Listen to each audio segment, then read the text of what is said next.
দ্বিতীয়ত হচ্ছে ইসলাম হচ্ছে দ্বীনুল ইনসানিয়া, মানবতার ধর্ম। মানবতাকে ইসলাম অনেক গুরুত্ব দেয়। মানুষের সম্মান মর্যাদা সবচাইতে বেশি। ইসলাম মানুষকে বলে আশরাফুল মখলুকাত। আল্লাহ তাআলা বলছেন ওয়ালাকাদ কাররামনা বানি আদম, I have dignified the status of the son of Adam. আদমের সব সন্তানদেরকে আমি মর্যাদা দিয়েছি। তিনি বলেননি যে আমি মুমিনদেরকে শুধু মর্যাদা দিয়েছি, শুধু মুসলিমদের মর্যাদা দিয়েছি, কেবলমাত্র মুসল্লিদেরকে মর্যাদা দিয়েছি, এমন তিনি বলেননি। ওয়ালাকাদ কাররামনা বানি আদম, গোটা বনি আদমকে, মুসলিম অমুসলিম নির্বিশেষে সব বনি আদমকে আমি সম্মানিত করেছি। আল্লাহু আকবার।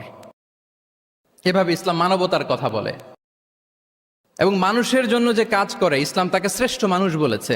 খায়রুন নাস আনফাউহুম লিন-নাস, মানুষের মধ্যে শ্রেষ্ঠ সে মানুষ যে অন্যের কাজে লাগে, যে মানবতার উপকারে আসে, সে শ্রেষ্ঠ মানুষ।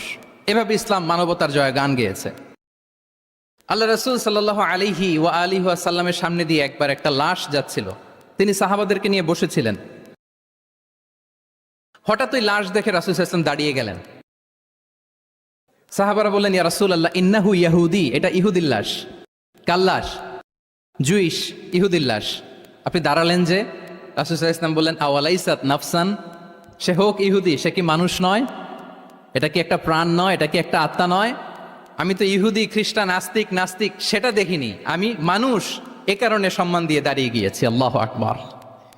তাহলে ইসলাম হচ্ছে দ্য রিলিজিয়ন অফ হিউম্যানিটি, মানবতার ধর্ম।